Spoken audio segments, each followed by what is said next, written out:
যেখানে স্বপ্নে বালি জলে ভেজে না,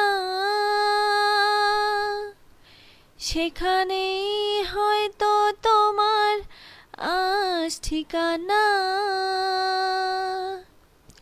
তুমি এই আসবে বলে আমি এই আকাশ তলে একা বসে আছি।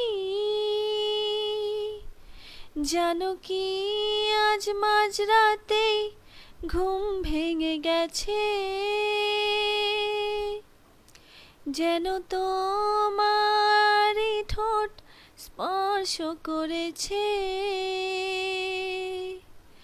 তাই তুমি আসবে বলে আমি এই মাঝরাতে জেগে বসে আছি।